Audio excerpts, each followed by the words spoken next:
नमस्कार, मैं अनुज कुमार। आप देख रहे हैं जनपथ और इस वक्त आपके सामने लेकर हाजिर हूं फिर से एक बहुत ही महत्वपूर्ण खबर। जिस तरीके से बात किया जाए, भारत देश में चुनाव को लेकर तमाम राजनीतिक पार्टियां लगातार तैयारियां कर रही हैं। वहीं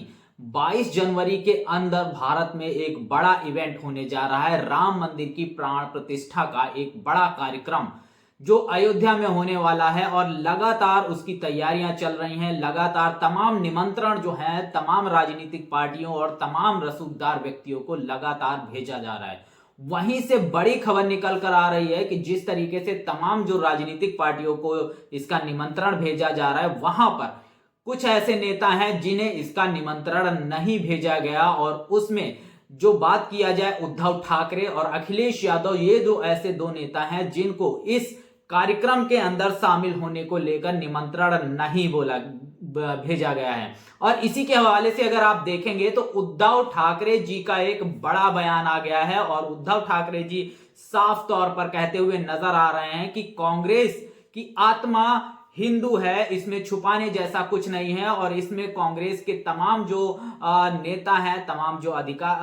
पदाधिकारी हैं, उनको शामिल होना चाहिए। और ये बयान देकर कहीं ना कहीं कांग्रेस के लिए उद्धव ठाकरे ने करो या मरो जैसी स्थिति पैदा कर दी है। कांग्रेस अब के लिए एक तरफ जहां पर खाई है और दूसरी तरफ जहां कुआं है। अब कांग्रेस की तरफ से इस पर कोई प्रतिक्रिया नहीं दी गई है अभी तक, लेकिन जिस तरीके से 22 जनवरी को जो प्राण प्रतिष्ठा का जो कार्यक्रम रखा गया है, इसमें कांग्रेस की तरफ से कोई प्रतिक्रिया नहीं दी जा रही है। लेकिन उनके सहयोगी दल जिस तरीके से उद्धव ठाकरे की शिवसेना की तरफ से बड़ा बयान निकल कर आया और उन्होंने साफ तौर पर कहा है कि कांग्रेस को इस कार्यक्रम में शामिल होना चाहिए क्योंकि कांग्रेस की आत्मा हिंदू है। अब कांग्रेस के पास करो या मरो जैसी स्थिति हो गई। कांग्रेस चाहे अगर जाती है तो उसको एक चीज निकलकर सामने आएगी कि शायद उसका मुस्लिम जो वोटर है वो नाराज होता हुआ नजर आए, और अगर नहीं जाती है तो इसका एक बड़ा प्रयोग जो है कहीं ना कहीं भारतीय जनता पार्टी चुनाव में करेगी और बड़े बड़े मंचों से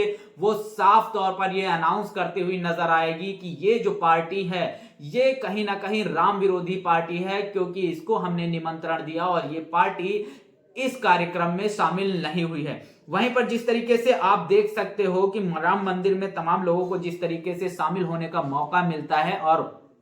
वहां से जो इस वक्त की बड़ी खबर निकलकर सामने आ रही है कि इस कार्यक्रम में शामिल होने के लिए मायावती जी को भी निमंत्रण दिया गया है। बड़ी बात निकलकर सामने आ रही है और ये खबर निकलकर आ रही है सूत्रों के हवाले से खबर निकलकर आ रही है कि जो प्राण प्रतिष्ठा का जो कार्यक्रम है, यानी राम मंदिर उद्घाटन का जो कार्यक्रम है, इसमें तमाम जो चाहे वो खरगे जी हो, सोनिया गांधी हो, सीताराम येचुरी हो, अरविंद केजरीवाल हो, और इसके साथ ही साथ मायावती जी को भी इस कार्यक्रम में शामिल होने का जो है मौका दिया गया है, शामिल होने के लिए बोला गया है। लेकिन इससे पहले ही मायावती जी ने एक जब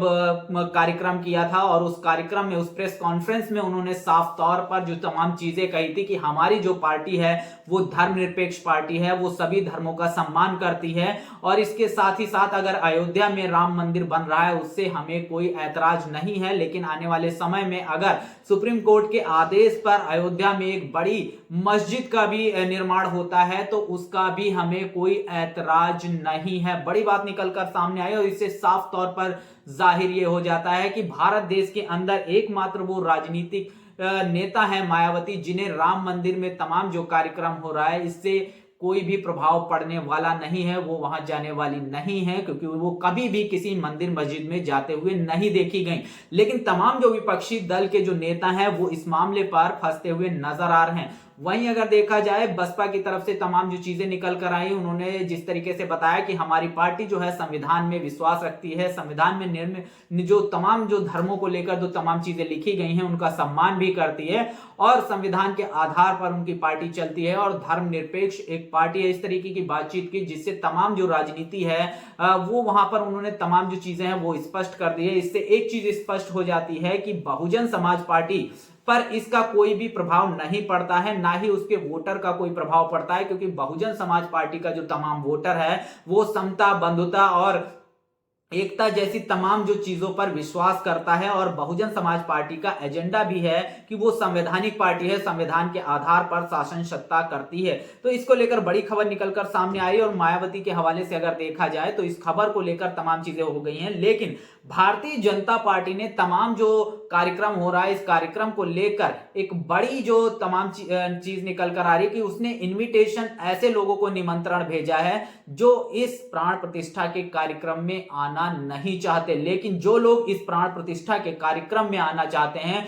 उनको इसका निमंत्रण नहीं भेजा गया है, चाहे वो अखिलेश यादव हो चाहे वो उद्धव ठाकरे हैं। इन दोनों लोगों को इसका निमंत्रण नहीं भेजा गया, जबकि दोनों प्राण प्रतिष्ठा में आने के लिए आतुर हैं। और इसी के हवाले से अगर देखा जाए तमाम तरीके के जो षड्यंत्र हैं वो लगातार जो है रचे जा रहे हैं। और इसी के हवाले से जिस तरीके से एक बड़ी खबर निकलकर सामने आई थी कि राम मंदिर पर हमले को लेकर एक फर्जीवाड़ा निकलकर सामने आया था, जिसमें जो व्यक्तियों ने कहीं ना कहीं मुस्लिम समाज के नाम रखकर मुस्लिम समाज को बदनाम करने के लिए, मुस्लिम समाज के प्रति जो घृणा है उस घृणा को दिखाने के लिए और उसको बदनाम करने के लिए एक बड़ा कदम उठाया। वो क्या कुछ है मैं आपको बता देता हूं। यूपी एसटीएफ ने राम मंदिर और योगी आदित्यनाथ को बम से उड़ाने की धमकी देने वाले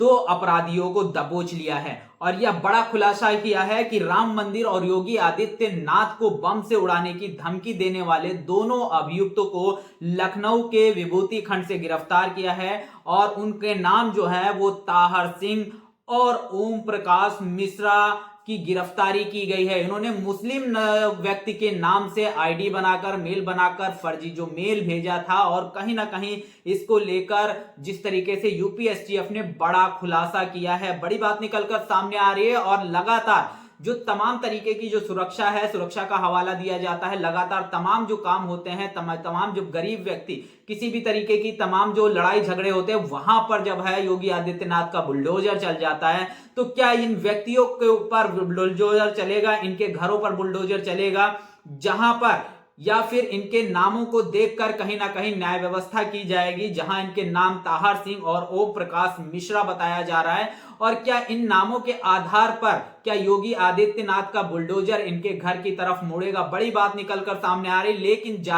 धार्मिक हिंसा इतनी ज्यादा भड़काने के लिए और कहीं ना कहीं पूरे माहौल को सांप्रदायिक बनाने के लिए, इन व्यक्तियों के द्वारा मुस्लिम समाज का नाम बदनाम करने के लिए और कहीं ना कहीं इस राम मंदिर पर हमले की बड़ी साजिश की है। तो अच्छा हो कि जो यूपी एसटीएफ है उसने बड़ा खुलासा किया, समय रहते इनको गिरफ्तार कर लिया और गिरफ्तार करके ये बड़ी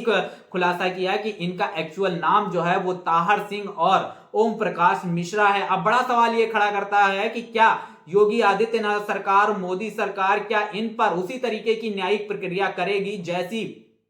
तमाम जो लोगों पर होती आई है, लोगों के घर पर बुलडोजर चलते आए, क्या वैसी ही न्यायिक प्रक्रिया इन पर भी होगी या इन्हें सम्मानित किया जाएगा, इनके गुणगानों का बयान किया जाएगा। हालांकि तमाम जो मेन स्ट्रीम का मीडिया होता है, जब इस तरीके का कोई प्रकरण निकल कर आता है, जब कोई मुस्लिम व्यक्ति होता है तो उसके लिए वो लगातार हल्ला मचा देती है। लेकिन जब वहीं पर इन व्यक्तियों के नाम का खुलासा हुआ है तो कहीं ना कहीं जो मीडिया है इस पर चुप्पी साधते हुए नजर आ रही है। और क्या अब मीडिया इस पर बड़ा सवाल खड़ा करेगी, क्या योगी आदित्यनाथ से वो बड़ा सवाल करेगी कि इन पर भी, इनके घर पर भी बुलडोजर चलेगा। इस तरीके की तमाम जो खबरें लगातार निकल कर आ रही या इनको सम्मानित करने का काम किया जाएगा। और जहां पर बड़ी बात निकलकर सामने आ रही है कि भारत देश के अंदर जिस तरीके से राम मंदिर का उद्घाटन 22 जनवरी को हो रहा है, उस राम मंदिर के उद्घाटन में जहां मायावती जी को निमंत्रण दिया गया, तमाम नेताओं को निमंत्रण दिया गया, लेकिन मायावती जी ने उस पर अपना रुख स्पष्ट कर दिया, जैसा हमने आपको बता भी दिया है। तमाम जो चीजें निकलकर सामने आई, लेकिन अखिलेश यादव और उद्धव ठाकरे दोनों को निमंत्रण नहीं मिला है। हालांकि अखिलेश यादव वहां जाने के लिए बहुत ज्यादा आतुर हैं और वहां जरूर जाएंगे, इस तरीके के बयान वो लगातार देते हुए नजर आ रहे हैं। बहरहाल इस पूरे मुद्दे पर आपका क्या कहना है, कमेंट बॉक्स में अपनी प्रतिक्रिया जरूर दीजिएगा। बने रहिएगा जनपद के साथ, तब तक के लिए जय भीम, जय भारत।